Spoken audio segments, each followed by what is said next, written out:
মরা মানুষ কথা বলে, তা বাস্তব যদি কোনো লোক যাই না থাকে সে বিশ্বাস করবে, অজানা কোনো লোক বিশ্বাস করবে না যে মরা মানুষ কথা বলে। মরা মানুষ আপনাকে কথা বলবে, এই তুই আমাকে কোথায় নিয়ে যাচ্ছিস। যদি সে আপনি দৃষ্টি হারা হয়ে যান তাহলে আপনাকে খেয়ে ফেলবে মানে আপনি যাচাতে ধরে বসবে। যেরকম আমরা যখনই কথা বলে তখন আমাদের শির হয়ে যায় যে আমাকে তো এখন ধরে বসবে। তখনই আমরা একটা দোয়া জানি, যে দোয়াটা ইসলামী ভাবে কঠিন দোয়া। ওই দোয়াটা পড়লে ওই শয়তান আর কখনো জবান বন্ধ হয়ে যায়। আমার এই যে মনে পড়ে, আমি যেন আসলে যে লাশটা তুলছি, এই লাশটা ভয়াবঙ্কর। এই লাশটা 3 হাত খারাই গেছে, একটু জিম মারছি, আমি তো নিশায় ওর তো ধরে রাখছি বাইন্দে, ও তো আমার হাত থেকে ছুটে যেতে পারবে না। পানির ভিতরে, নৌকার ভিতরে আমি ফটফট করে চাই ও কি সেটা খুলে গেল, চাই দেখি ও এইভাবে মনে করেন গুই সাপের মতন খাড়াই গেছে। খাড়াই যাওয়ার সাথে সাথে মনে করেন আমি ওইভাবে থাবাদের রশি ধরে উপরে পরে দোয়াটা পরে আর আমি পিছের দিকে তাকাইনি, ওইভাবে পড়েছিলাম। আধা ঘন্টা পরে পরে নিচের থেকে পুলিশ এসে দেখে আমি উপরে বেরিয়েছি। তখন আমার টাইনে উঠাইছে, এই বাবু ভাই কিছি। আমি 1 মাস 15 দিন অসুস্থ ছিলাম। একটা লাশ রাত্রে 2টার সময় একা নিয়ে যাওয়া অনেক লাভ ব্যাপার, সেটা কোনো লোক পারবে না সাহসালা লোক ছাড়া। পুলিশ যখন আমাদের এখানে আসে বলে, এই ডম্বাবুল ভাই যাইতে হবে। কি ব্যাপার? এই তো মরছে ভাই, একটা মারা গেছে।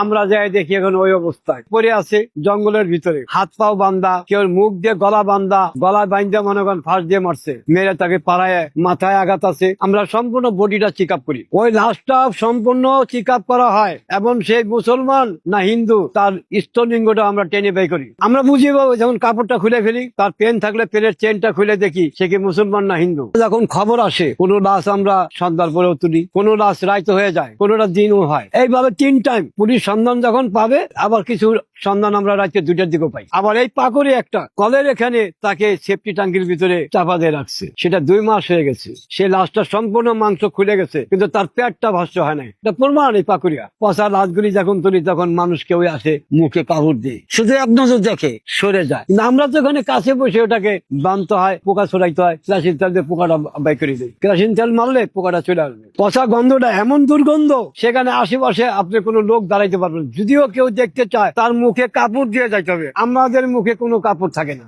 মানুষের যে একটা তেল, ওটা সাবান দিলেও যায় না। অনেক তেল খাইছি, মানুষের অনেক তেল আমাদের মুখে গেছে। আমরা ওই অবস্থায় সিগারেট খেতেছি, ওই অবস্থায় আমরা মদ খেতেছি, ওই অবস্থায় আমরা একটা চিপ খাইতেছি, ওই ধোয়া নেই।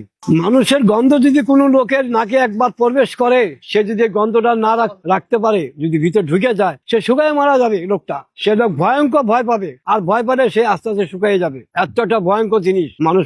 পচা লাজুটা আমরা বেঁধে ফেলতাম পলিথিন দিয়ে বেঁধে আমরা এরপর একটা কাপড় দিয়ে পেঁচায় সুন্দর করে। আপনার এখন একটা ব্যাগ আসছে বিদেশ থেকে, আপনি পিএম ব্যাগটা দিয়ে, ওই ব্যাগটা চেন সিস্টেম, ব্যাগটার ভিতরে ঢুকাই দিলে বাইরে কোনো বাতাস যাবে না, কোনো গন্ধটা আসবে না, বাইরে যাইতে পারবে না। পচা লাশটা ওটা তো খুলে যায়, ওটা তো ধরলে মনে করেন মাংসটা পড়ে যায়, ওটা উঠাইতে অনেক কষ্ট হয়। যত আমরা একটা পলিথিন বিছাই দিলাম, দিয়ে এই লাশটা 2জনে ধরলাম, একলা তো পারা যায় না, 2জনে ধরে ধাক্কা দিয়ে ওই পাশে নিলাম, নিয়ে পলিথিন দিয়ে এটাকে বাঁধ দিলাম। এখানে একটা বাঁধ দিলাম, নিচে একটা বাঁধ, মাথায় একটা বাঁধ, 3টা